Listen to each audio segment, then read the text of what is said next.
Jesus promised us that in this life we would have many troubles, but that we should be of good cheer because he has indeed overcome the world.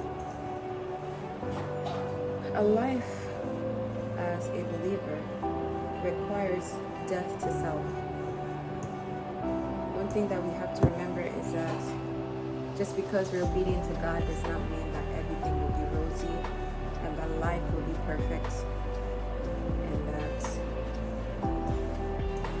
you will have nothing but favor on every side. Remember that Jesus made us know that we would surely be hated. That if the world hated him, we shouldn't think that we are any different.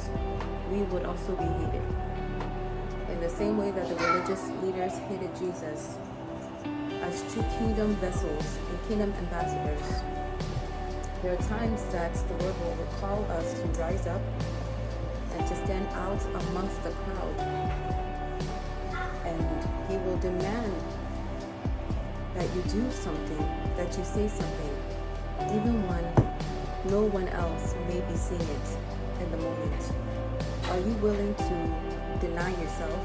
Are you willing to crucify your flesh so that he can accomplish what he wants to accomplish in and through you? A life of obedience is very much so inconvenient to self. It is inconvenient to our flesh. And as believers, that is something that we must be keenly aware of. And actually, I think that is one of the best ways that you'll be able to test your motives. If you feel as though the Lord has called you to do something, first of all, you can check, is this something that is glorifying your flesh? Is this something that is massaging your ego or catering to your ego or your pride?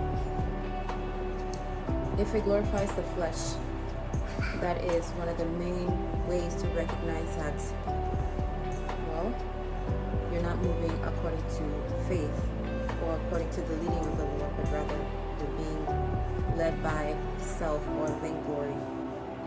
Now, when we as his children choose to seek first his kingdom and his righteousness, we must be aware that it's going to cost us our lives. And what I mean by that is that when he calls you to do something, sometimes it may just be to speak up. And you can feel so out of your league, honestly.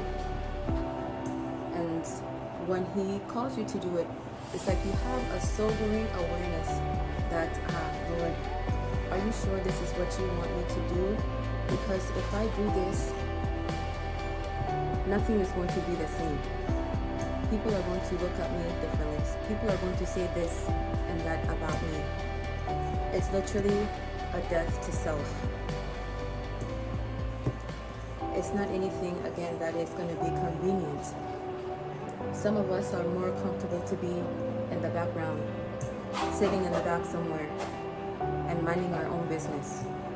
But the truth is that when the Lord calls you regarding a particular matter, no matter how big, no matter how small, no matter how maybe you feel as though, Lord, this one is beyond me, that thing is going to cost you. And that is what it means to be a believer. We have been crucified with Christ. So it's no longer about what we want. It's no longer we who live according to our own desires and our own lusts and our own passions. Now we move on the directive of God. We move on the directive of Christ. And in the same way that the scripture said, that when the enemy comes in like a flood, the Spirit of the Lord will raise a standard. It is the Spirit of the Lord that dwells in us. He is God with us. He is the hope of glory. So be assured and rest assured. If God has called you to do something, to say something, to position yourself or your family or a particular vulnerable group, or whatever it is. Whatever it is that the Lord has called you to do, know that it will cost you. It will cost you your life. But know that you gain much more than what you give up. When the Spirit of the Lord raises a standard, He is the one who begins to fight on your behalf. When He calls you in such a way that you have to recognize that, this battle is not mine, because there's no way. It's way bigger than me. All you can do is stand still and see the salvation of the Lord. In those seasons, our posture must be one of full dependence on Him.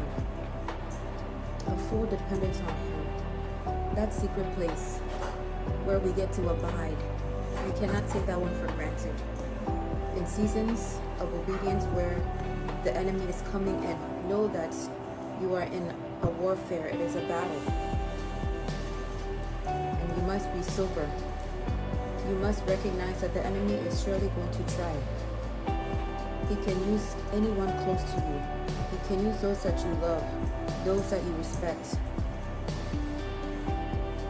Some very hurtful words can come out, almost in an attempt to shut you up or to hinder whatever it is that the Lord has called you to do.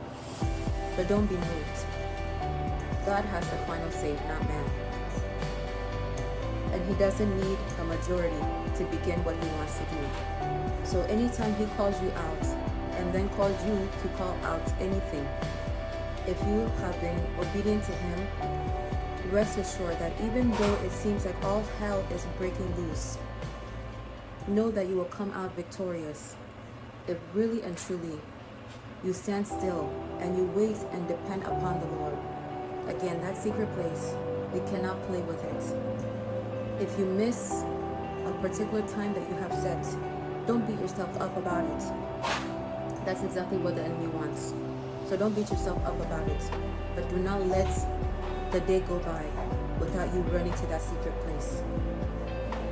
Do not. This is not the time.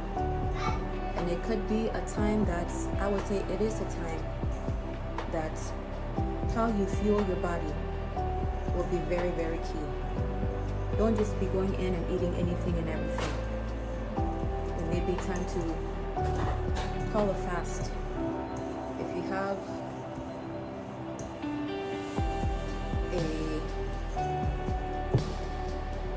a group of those that you pray with, call those people together. Declare a fast and pray.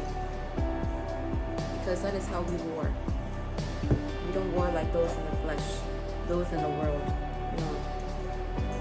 Our war is in the secret place, on our knees, before our Father, who is the judge of all.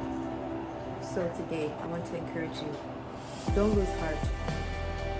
In your obedience, you will be tested. Faith must be tested. And when it is tested, it produces something so beautiful. And that is what is needed for your elevation. So trust God. Whatever it is that He told you to do, it's scary. I know, trust me. I'm in a battle right now. It's very scary. But He who started this work, know that He is faithful to complete it. Don't go and try to fight the battle on your own. Stand still and see the salvation of the Lord. I pray your week is blessed and fruitful. Take care. I'm going to finish my pastry here, and I'll send you all a picture.